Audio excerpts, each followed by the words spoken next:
Dios les bendiga, iglesia, ¿cómo están? ¿Con frío? ¿No? ¿Con frío navideños? ¿Cuántos tamales se han comido ya? Hoy es el último domingo del mes de noviembre, así que ya estamos listos para los toros, para zapote, para el rompope. Bueno, el rompope en santidad, ¿verdad? El rompope santico ahí, ¿verdad? Gracias a Dios que tenemos una casa que nos está dando buenas noticias y que queremos mostrar todas las cosas claras, entonces es un motivo también para celebrar en esta noche. En esta semana estuve estudiando Isaías, estuve estudiando un poquito más de este libro tan interesante y Dios ponía muchas cosas en mi corazón que quería compartirles el día de hoy. Así que si usted nunca ha leído Isaías, o a veces los libros de los profetas parecieran un poco enredados, pareciera que no sé de qué se trata, pareciera que es un libro del Apocalipsis o unas cosas que yo no entiendo, hoy Dios nos va a hablar un poquito más respecto al libro de Isaías. Resulta que Isaías fue un profeta que estuvo durante un periodo donde 4 reyes diferentes reinaron en Judá. Entonces durante 4 reinados diferentes fue la época donde Isaías estuvo ejerciendo su ministerio. Y durante todo este tiempo que Isaías está ejerciendo su ministerio en estos diferentes 4 reinados, el pueblo de Dios tuvo una característica, no muy buena, pero tuvo una característica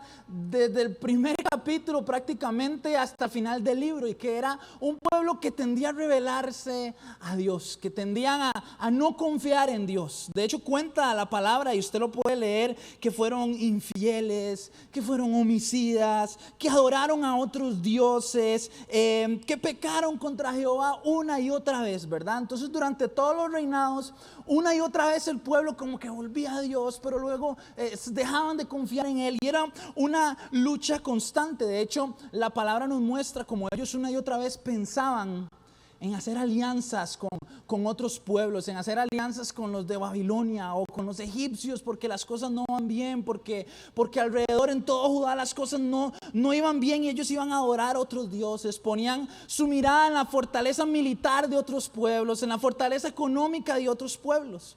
Y debido a todo este contexto, entonces Isaías, el profeta Isaías, en medio de todo ese contexto y esa dificultad, entonces uno de los mensajes principales del libro de Isaías es el profeta una y otra vez haciéndole un llamado al pueblo a confiar en Dios. Es el profeta haciéndole un llamado al pueblo una y otra vez a que vuelvan su mirada hacia Dios, a que dejen de estar poniendo su mirada en otros dioses, y que a pesar de las circunstancias confíen en Dios. Es uno de los temas principales y claves del libro de Isaías.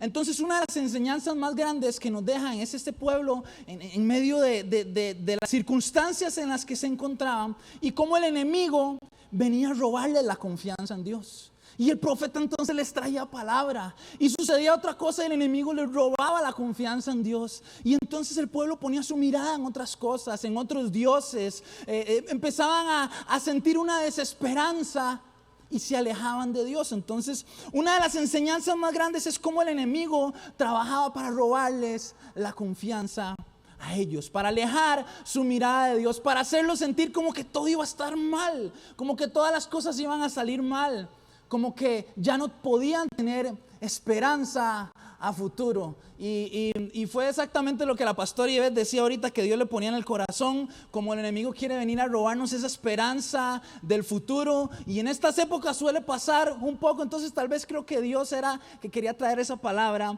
en esta noche. Entonces yo le voy a pedir que abra la Biblia en Isaías 36. Isaías capítulo 36, y dígale al que está a la par: amárrese el cinturón porque Dios le va a hablar en esta noche. Dele un pellizco ahí, dígale: amárrese el cinturón porque Dios le va a hablar en esta noche. Isaías capítulo 36 en la Nueva Versión Internacional. No lo voy a leer todo porque son capítulos muy largos, el 36 y el 37, pero vamos a ir viéndolo juntos.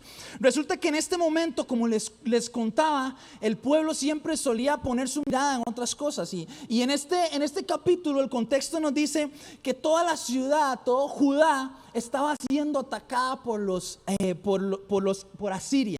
Ok, Asiria era un reinado muy poderoso, muy grande. Yo no sé si ustedes vieron la película 300, pero imagínenselo como en esa película, ¿verdad? Los de Jerusalén era un pueblo pequeñito que estaba en todo Judá y alrededor había unos reinados muy grandes. Y entonces Asiria andaba dominando, invadiendo y controlando un montón de pueblos y de ciudades. Y en Judá, la única que quedaba sin ser tomada por los asirios era Jerusalén. Era la única ciudad que en ese momento estaba sin ser dominada y controlada por los asirios. Y dice la palabra que Sennacherib, eso está apenas para alguna embarazada que está aquí, quiera ponerle a su hijo Sennacherib. El rey Sennacherib era el rey de Asiria. Y este rey entonces empieza a amenazar a Jerusalén, empieza a amenazar al pueblo de Dios. Y vamos a leer el capítulo 4. Entonces el rey Sennacherib manda a su comandante en jefe a amenazar al pueblo de Dios. Y le dice en el versículo 4, el comandante en jefe dijo: díganle a Ezequías era el rey de Judá, díganle a Ezequías que así dice el gran rey, el rey de Asiria: ¿en qué se basa tu confianza? Tú que dices que tienes estrategia y fuerza militar, pero estas no son más que palabras sin fundamento. ¿En quién confías que te rebelas contra mí?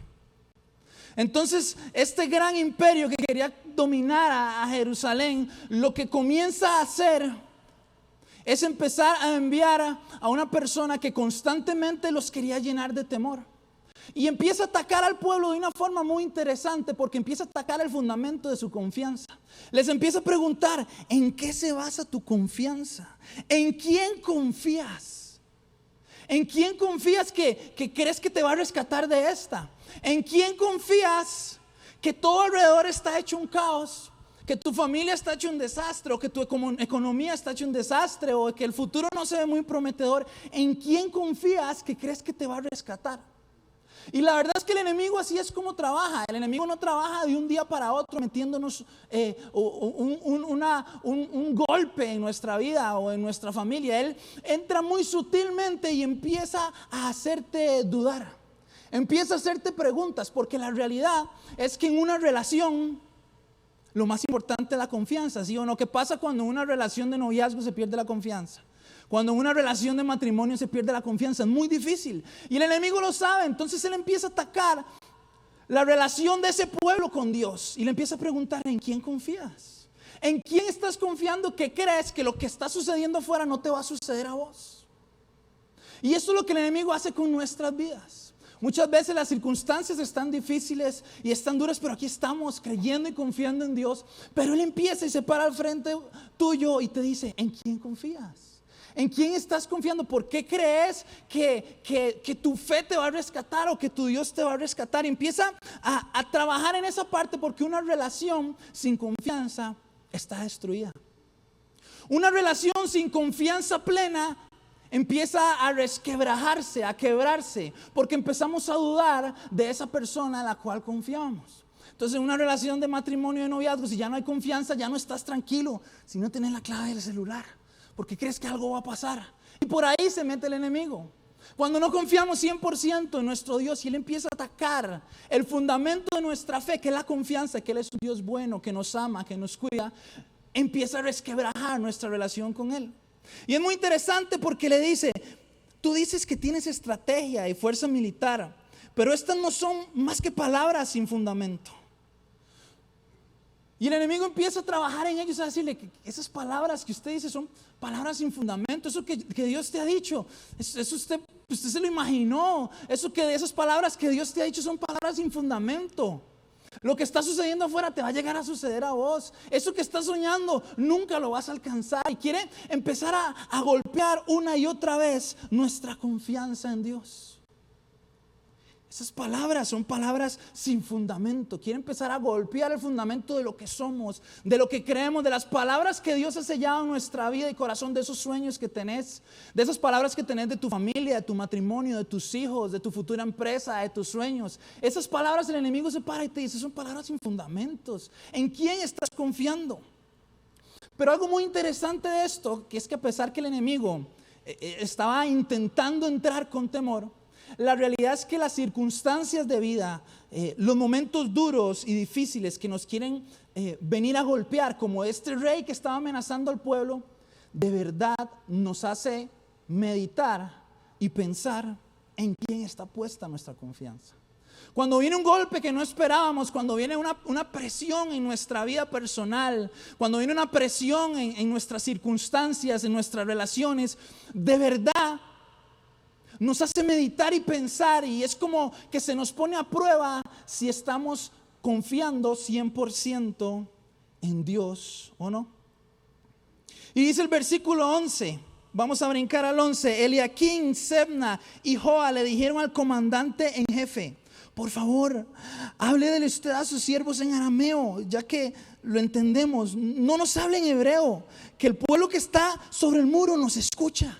Diciéndole: no diga esto, no expanda ese temor, que nadie se dé cuenta de los planes malos que ustedes tienen contra nosotros. Pero el comandante en jefe respondió: ¿acaso mi señor me envió a decirles estas cosas solo a ti y a tu señor, y no a los que están sentados en el muro? Si tanto ellos como ustedes tendrán que comerse su excremento y beberse su orina.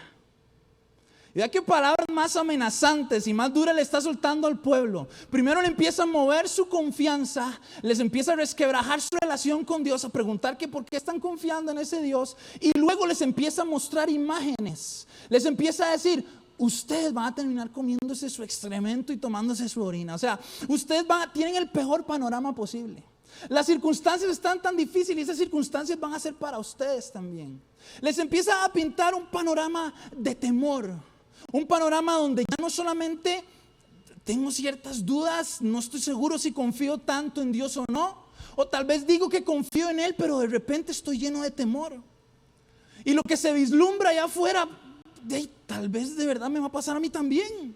Si este rey está mandando ese mensaje de que vamos a llegar a tal momento difícil y duro que vamos a tener que comer nuestro excremento y beber nuestro orina. O sea, ¿será cierto eso? ¿Será posible que este panorama tan duro, tan difícil para mi vida, para mi familia, se va a cumplir? Y entonces ya él entra un poquito más. El enemigo entra por medio de hacernos dudar y luego entra por medio del temor. Él empieza a pintarte el peor panorama en tus relaciones, en tu futuro, a pintarte el peor panorama en tu trabajo. No, estás confiando en Dios, pero ¿y cómo vas a hacer ahora que en el IVA hay que pagar tanto? Te va a quebrar la empresa, vas a quedar endeudado, vas a tener que hipotecar todo. Y te hace dudar y luego te pinta el peor panorama posible para que poco a poco nos está inyectando el temor, nos está inyectando la duda y nos está desviando nuestra mirada de la confianza en Dios. Pero sigamos adelante, porque en el versículo 18 sigue ese jefe comandante que mandó el rey metiendo presión, metiendo temor, amenazando. Dice lo siguiente: no se dejen seducir por Ezequías cuando dice el Señor nos librará. ¿Acaso alguno de los dioses de las naciones pudo librar a su país de las manos del rey de Asiria?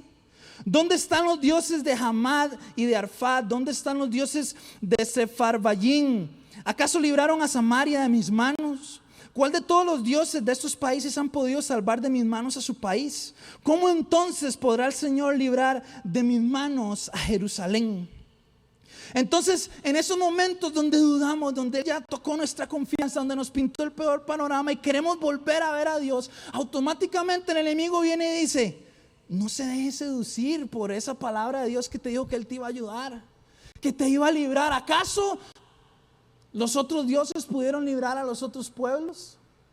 ¿Acaso los otros dioses pudieron librar a las otras naciones? Entonces, antes de que volvamos a ver a Dios, el enemigo viene y nuevamente nos desvía nuestra mirada. Y quiere ponernos la mirada en cómo suceden las cosas allá afuera, cómo suceden las cosas y las circunstancias donde el enemigo está manipulando, donde el enemigo se está moviendo. Deja de poner tu mirada y automáticamente en lo que queremos volver a ver a Dios, una vez más Él viene y nos inyecta. ¿Acaso esos dioses han podido rescatarlos? ¿Acaso ellos han podido levantarse de mis amenazas? ¿Acaso en tu familia se han podido levantar de lo que a todos les ha pasado? ¿Acaso todos los matrimonios que han habido en tus generaciones han tenido éxito porque el tuyo sí lo iba a tener? Solamente porque crees en Dios. Y el enemigo empieza a inyectar una y otra vez esa desconfianza Y al final del capítulo 36 dice que todos estos líderes del pueblo de Jerusalén se fueron tristes, dice la palabra, que se desesperaron, rasgaron sus vestidos y perdieron la esperanza. Y toda esta explicación que le estoy dando es la manera en cómo el enemigo trabaja para meter esa desesperanza en nuestras vidas, para hacernos que dejemos de confiar en nuestro Dios Todopoderoso. Una vez que empezamos a dudar y a dejar de confiar en Él, empezamos a poner nuestras miradas en otras cosas. Y cuando ponemos las miradas en otras cosas y queremos encontrar solución en ellas, pero esas cosas nos fallan, entonces caemos en desesperanza. No vemos salida, no vemos una solución. Y esta palabra desesperanza, conversaba con mi esposa, ella es psiquiatra, y me contaba que la desesperanza es como por decir el punto final en el proceso de una persona que lamentablemente llega a quitarse la vida.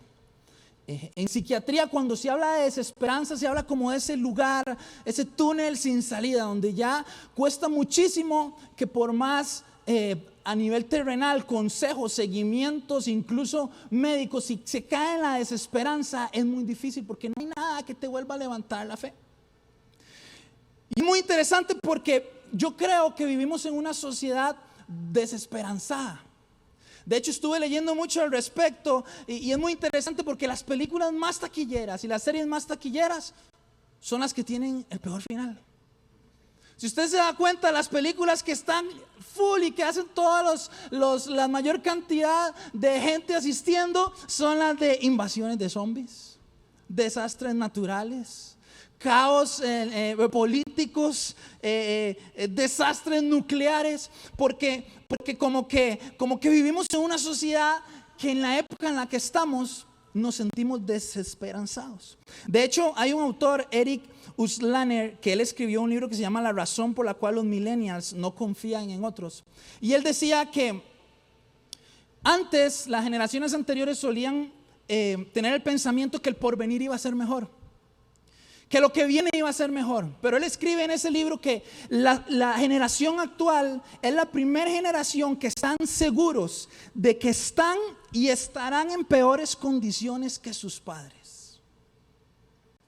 Es la generación que está seguro que las cosas no van a estar bien, que el asunto está mal y que va a seguir peor. Entonces nuestra sociedad estamos como envueltos en escenas de pesadillas. ¿Por qué? Porque hay pandemias, porque hay guerras, porque hay colapso económico y global, porque hay cambio climático, porque hay terrorismo, porque hay caos político, porque está la destrucción del planeta por la contaminación, por el plástico. Entonces vivimos en una sociedad muy desesperanzada. Y esa desesperanza y esas circunstancias alrededor ha venido así como ese rey llegaba y tocaba el corazón del pueblo de Jerusalén, a querer meter desesperanza en los hijos de Dios, a querer hacernos quitar nuestra mirada y nuestra confianza del Dios Todopoderoso. De hecho, hay sondeos y gran cantidad de números en Europa y en Estados Unidos donde muestran pérdida de esperanza en el futuro. Hay un libro muy interesante que se llama El verdadero sueño americano, de un autor que se llama Andrew Del Banco, y él como que hizo un estudio de Estados Unidos en las últimas épocas, y él comentaba cómo el pueblo estadounidense ha perdido su confianza en Dios a través de las épocas, y esto ha venido a afectar directamente su economía, su posición militar, el nivel que tenía Estados Unidos hace algunos años atrás. Y él explicaba cómo es muy interesante cómo Estados Unidos hace algunos años, su frase, su lema era "In God we trust", en Dios confiamos. Fue la época donde Estados Unidos creció, donde fue la más poderosa, donde se convirtió en la potencia mundial que es. Con el pasar de los años, este autor del banco explica cómo de repente, poco a poco, empezaron a poner su fortaleza en la nación. Y empezaron a decir: somos la nación más grande del mundo, somos la nación más poderosa, somos la nación que tiene mayor riqueza política y militar. Y empezaron a quitar su confianza, que unos años atrás era en Dios confiamos, ahora confiamos en nuestra nación, confiamos en que somos muchos, en que somos buenos en lo que hacemos. Con el pasar de los años, entonces ahora Estados Unidos, su fortaleza más grande es que son la nación más libre, en que apoyan la libertad individual, en que se puede hacer lo que guste, en que cada quien en Estados Unidos es libre de hacer lo que quiera, y eso es lo que apuntan sus políticas, sus ideologías. Y él en este libro explicaba que en medio de esa transición la curva de suicidios aumentaba exponencialmente, la curva de abortos aumentaba exponencialmente, el caos político, aumentaba exponencialmente.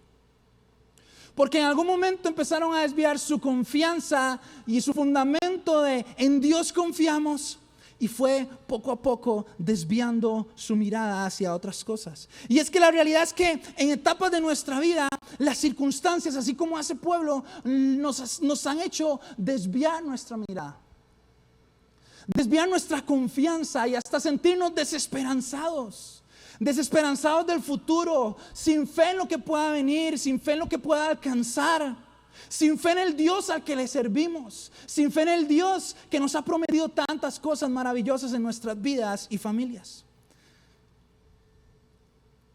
Pero en medio de todo eso, yo creo que los hijos de Dios y el pueblo de Dios sí tenemos una esperanza, amén. Los hijos de Dios y el pueblo de Dios sí tenemos alguien en quien confiar.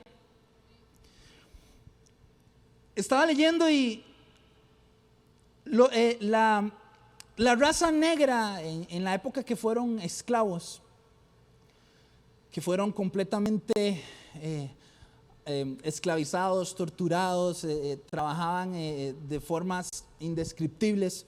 Y ahí un teólogo estadounidense que de hecho es afroamericano, que se llama Howard Thurman, él hizo un análisis de los cantos de la raza negra. No sé si han escuchado los famosos spirituals. Son cantos que la raza negra, mientras estaba siendo golpeada, esclavizada, mientras estaban en minas, en ferrocarriles trabajando, mientras sufrían las peores torturas, entre ellos comenzaban a cantar.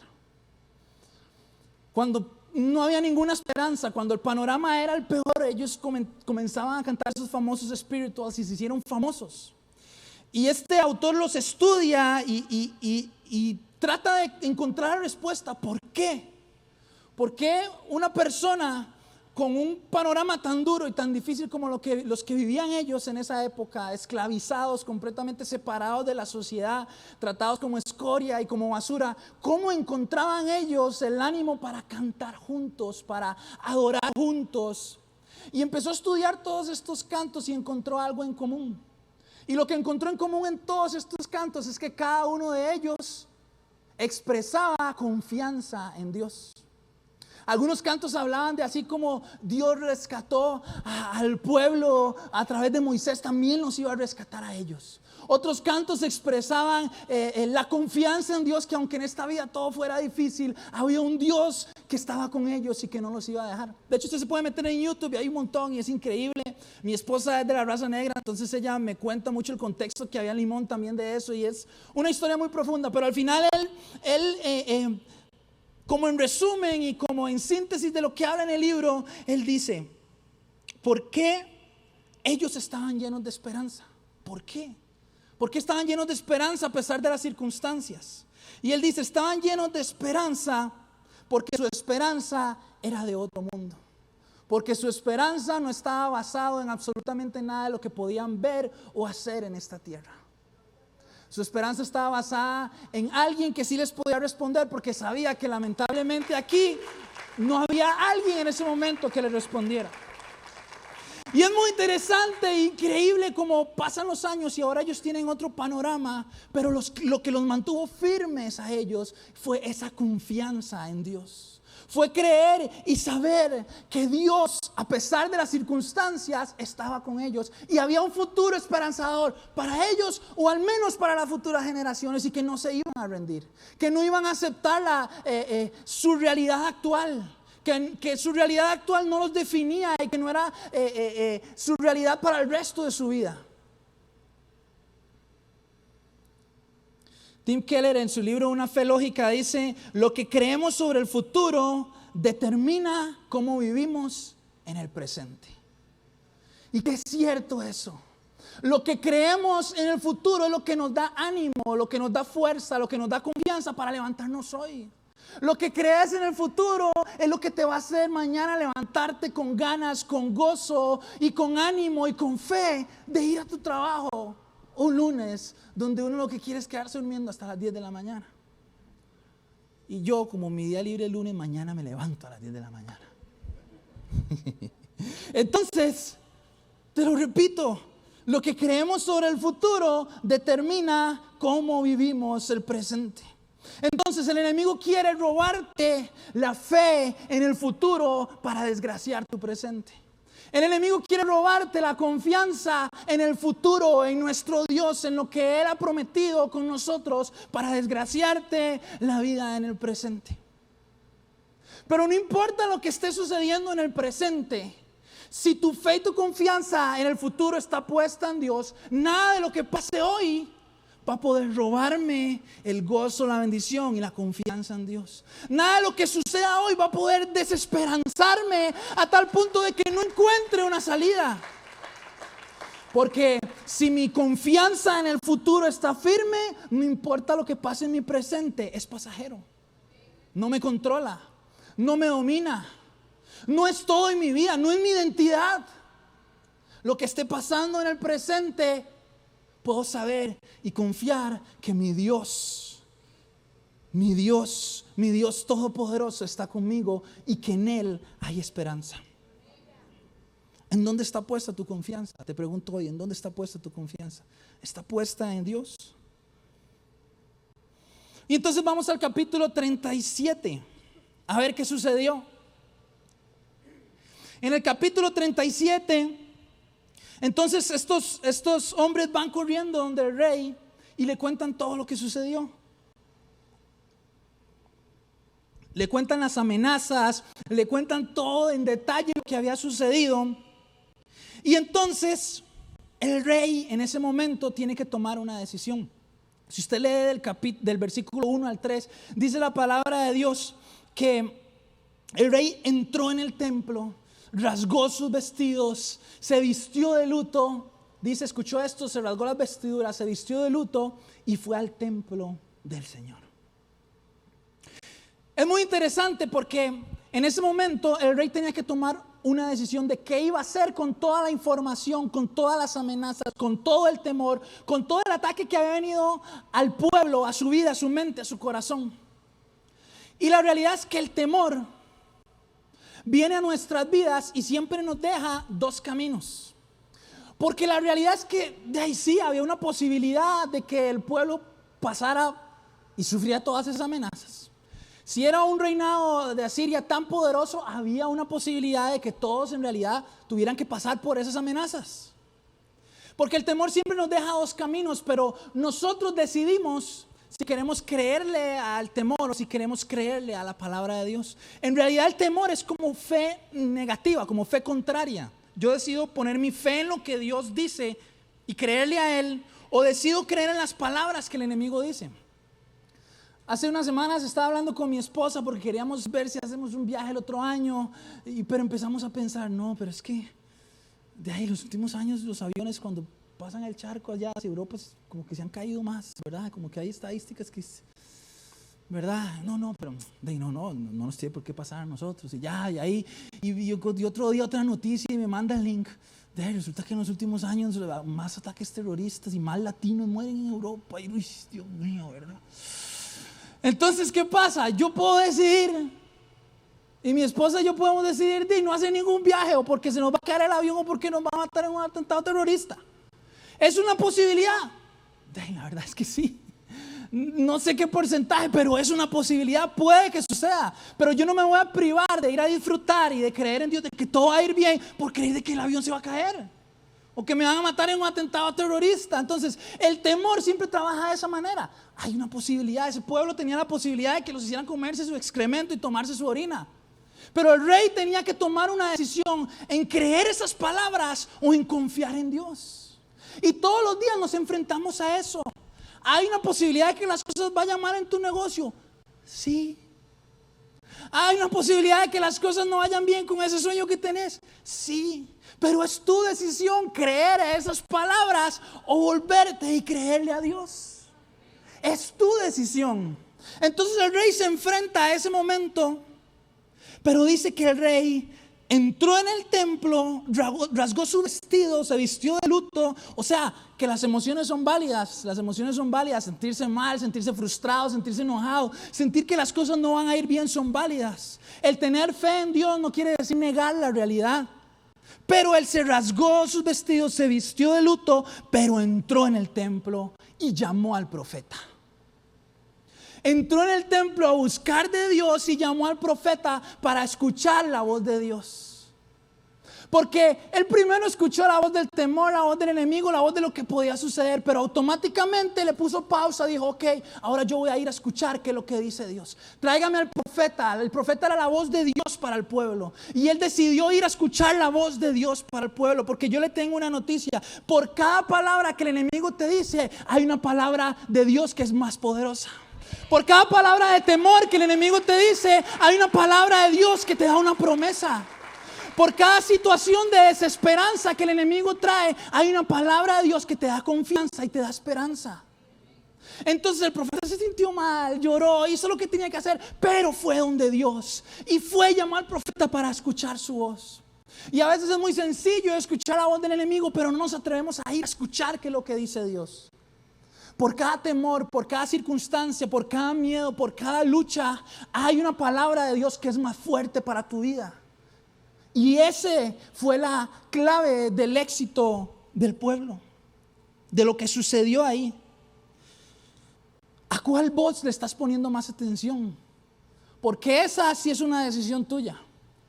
Dios te rescata, Dios te da la victoria, pero en el momento que estás enfrente de la voz del enemigo y de las circunstancias y de la voz de Dios, Dios no puede hacer nada para empujarte. Para que entres y escuche la voz de Dios. Es tu decisión, es parte de tener esa confianza en Dios y saber de que si Él me dijo algo, no importa lo que el enemigo me está diciendo, yo confío en vos, yo confío en Dios y en lo que Él me ha dicho. Y entonces dice la palabra en el 16 que el rey Ezequías ora y dice: Señor Todopoderoso, Dios de Israel, entronizado sobre los querubines, solo tú eres el Dios de todos los reinos de la tierra. Y empieza a hacer una oración donde está alabando a Dios, pero al mismo tiempo él se está recordando quién es Dios.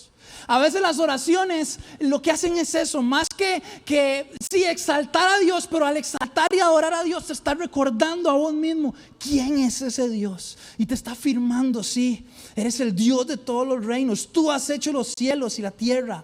Presta atención, Señor, y escucha, abre tus ojos, Señor, y mira, escucha las palabras que Sennacherib ha mandado a decir para insultar al Dios viviente. Es verdad, Señor, que los reyes asirios han asolado todas estas naciones y sus tierras, han arrojado al fuego sus dioses y las han destruido, porque no eran dioses, sino solo madera y piedra, obra de manos humanas. Ahora pues, Señor Dios nuestro, sálvanos de su mano, para que todos los reinos de la tierra sepan que solo tú eres Dios. Entonces él hace una oración y revela algo súper clave e importante, porque él dice: han arrojado al fuego a sus dioses y los han destruido porque no eran dioses. Porque se acuerdan que él los vino a amenazar y les dijo: yo destruí a los dioses de aquel pueblo y los dioses de aquel otro pueblo no pudo rescatarlos. Entonces él dice: sí, es cierto, no los pudieron rescatar, pero es porque en realidad no eran dioses. Cuando nosotros desviamos nuestra mirada de Dios, así como ellos desviaban su mirada de Dios y van a adorar a otros dioses, ponemos nuestras miradas, nuestra confianza en dioses falsos. En dioses falsos que nos terminan fallando, como el dinero.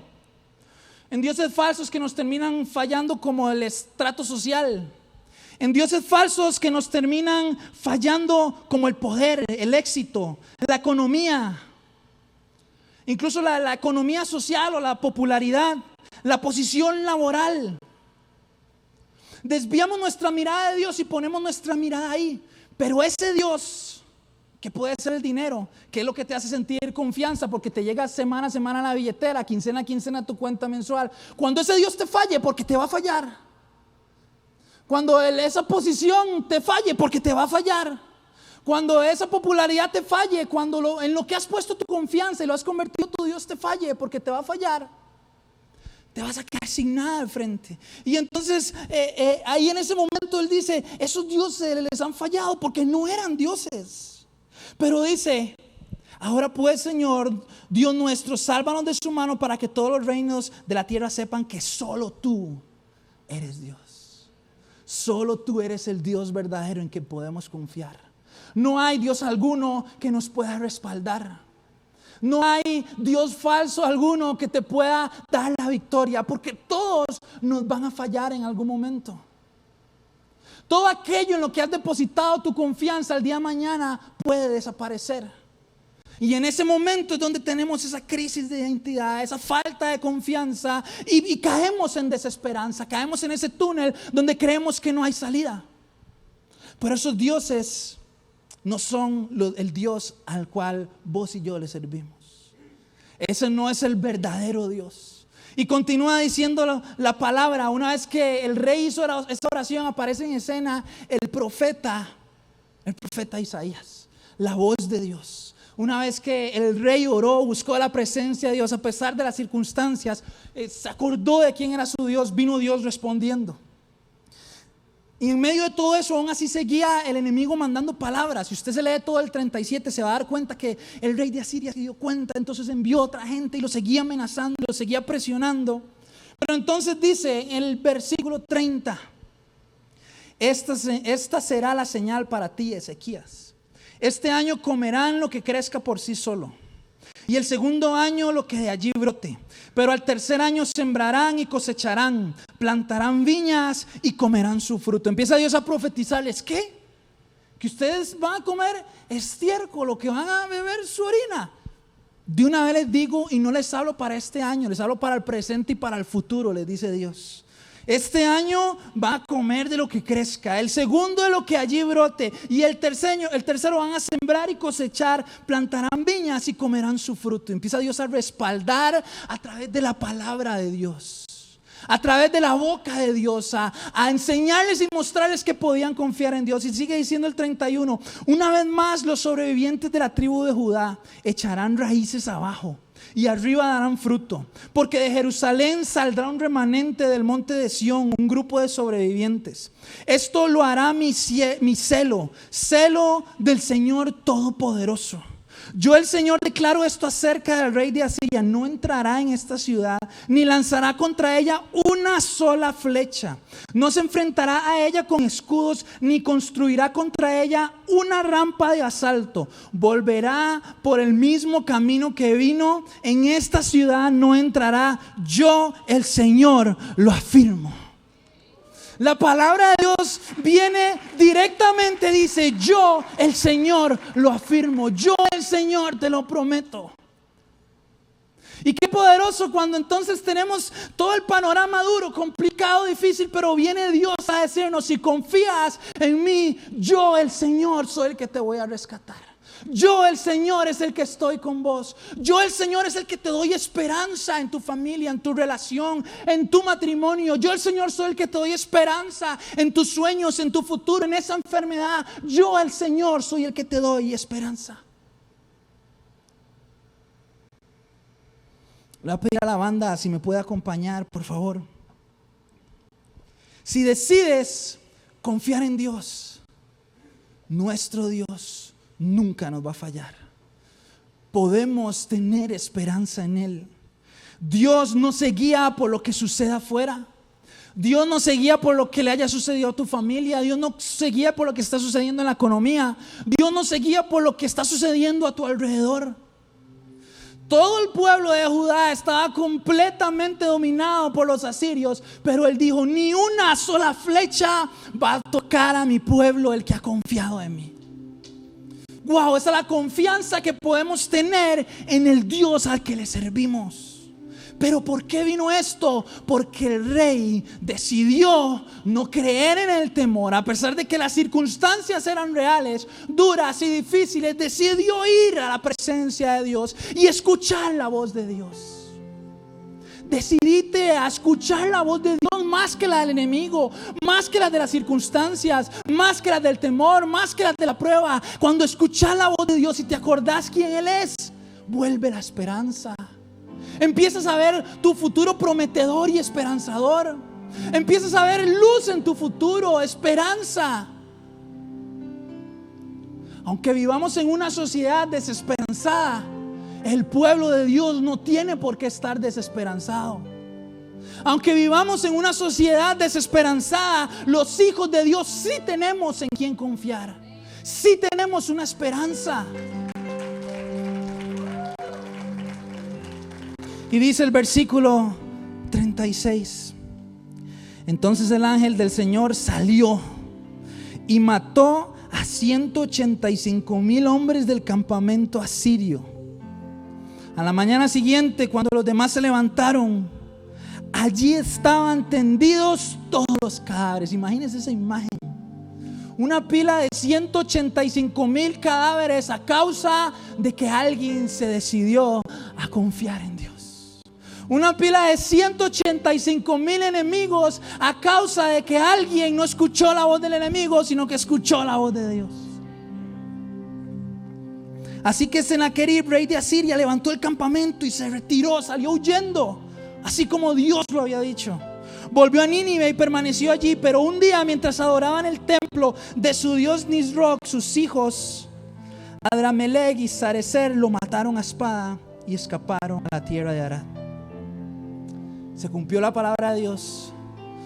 El enemigo que había dicho que iba a entrar, iba a destrozar, iba a destruir, Dios no permitió que entrara, y más bien terminó siendo asesinado por sus propios hijos. Tenemos un Dios que no falla. Tenemos una esperanza en nuestras vidas. Quiero que todos nos pongamos de pie, por favor. Y para terminar, quiero que leamos este versículo todos juntos. Está en Romanos 15:13.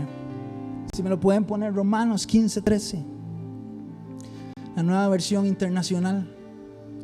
Y por mientras, quiero que empieces a meditar cómo ha estado tu relación con Dios, si ha estado fracturada, si ha entrado la duda, el temor. Porque dice Romanos 15:13 que el Dios de la esperanza, nuestro Dios es el Dios de la esperanza. Nuestro Dios es el Dios del futuro prometedor. Que el Dios de la esperanza los llene de toda alegría y paz a ustedes que creen en Él. Podemos tener alegría y paz a pesar de las circunstancias. Podemos tener alegría y paz a pesar de lo que esté pasando, para que rebosen de esperanza por el poder del Espíritu Santo. Jesús vino a esta tierra, murió y se sacrificó, pero fue al cielo, y la esperanza que nos dejó es que nos dejó al Espíritu Santo con cada uno de nosotros. Ese es el sello de la confianza, que Él no te ha dejado ni te va a dejar nunca. El Espíritu Santo está con vos. Es tu amigo, es tu consolador, es esa persona que está con vos, y es el sello de que el Dios de la esperanza tiene esperanza para vos. Podés confiar en Él. Así que levanta tus manos en este momento, cerra tus ojos y empieza a tener una conversación con Dios. No sé cuál es tu circunstancia, no sé cuál es tu situación, no sé qué temores, qué voces han estado viniendo a robarte la esperanza, a robarte la confianza, a robarte el futuro prometedor que Dios tiene para vos.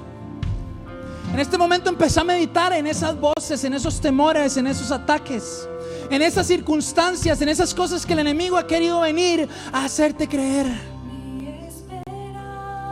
Y empezá a conversar con Dios, a conversar con Él. En su justicia y en la cruz, de nadie más dependeré, solo en su nombre confiaré.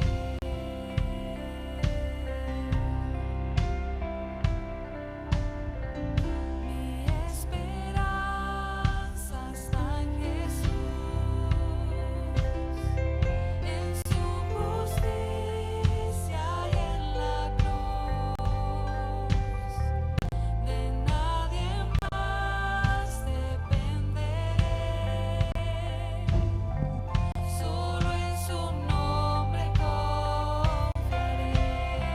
Solo en su nombre confiamos.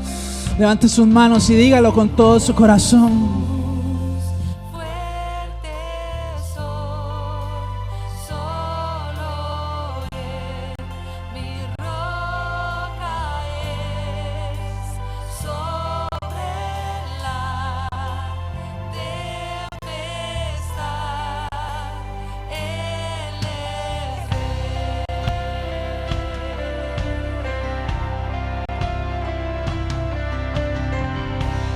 cuando no puedo ver su faz, sé que su gracia siempre igual a la tormenta venceré, mi ancla firme está en Él. Confiéselo con sus labios, créalo con su corazón.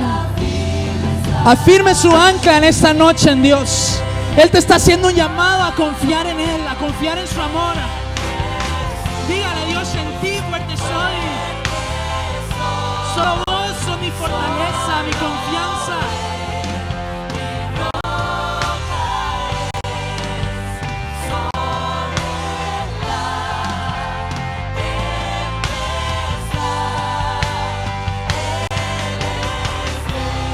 Él es rey sobre tus circunstancias. Él es rey sobre tu situación. Él es rey sobre tus problemas. Él es rey sobre el ataque del enemigo. Él es rey sobre esas palabras de temor.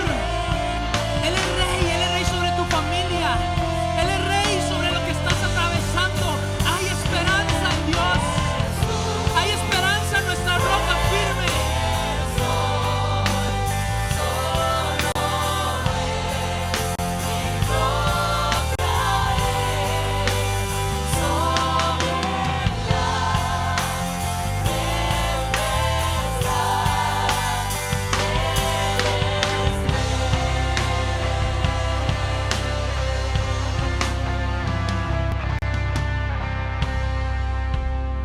Es nuestro Dios, el Dios todopoderoso. Al Dios al que le servís es el Dios que no falla. Empezá a despojarte en este momento de esos dioses en los que has confiado. Empezá a despojarte en este momento de esos dioses falsos que te van a fallar, que al final de cuentas no van a ser quienes te protejan, quienes te cuiden. Esos enemigos, ese rey, dice la palabra, volverá por el mismo camino que vino. No entrará en esta ciudad. Ese ataque del enemigo volverá por el mismo camino que vino. No entrará en tu vida, no entrará en tu corazón. Ese temor que has estado teniendo volverá por el mismo camino que vino. No entrará en tu familia, no entrará en tus negocios, no entrará en tus hijos, no entrará en tus sueños. Volverá por el mismo camino. Yo, el Señor, lo afirmo. Yo, el Señor, lo afirmo. Dígale: Dios, yo creo en que tú, el Dios Todopoderoso, lo afirmas. Esto no va a entrar en mi vida, esto no me va a derrotar, esto no me va a botar, esto no me va a dominar, esto no me va a poseer, esto no va a hacer lo que me identifique, esto no va a ser lo que me defina.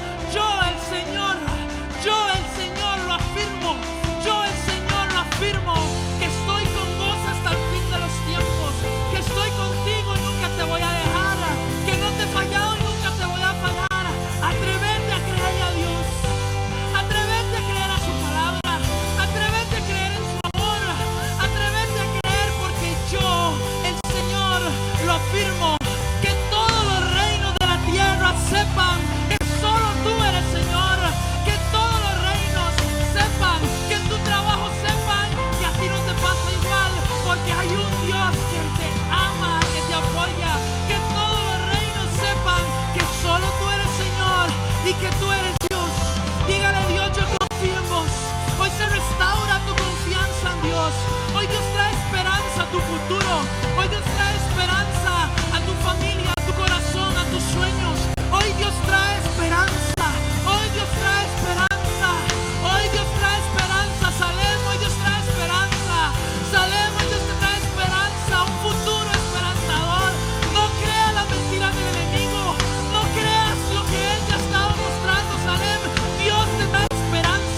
nuestro rey, amén. Él es nuestro rey. Diga a Dios: sobre las circunstancias, Él es mi rey. Sobre las circunstancias, Él es mi confianza. Creemos en nuestro Dios todopoderoso, amén.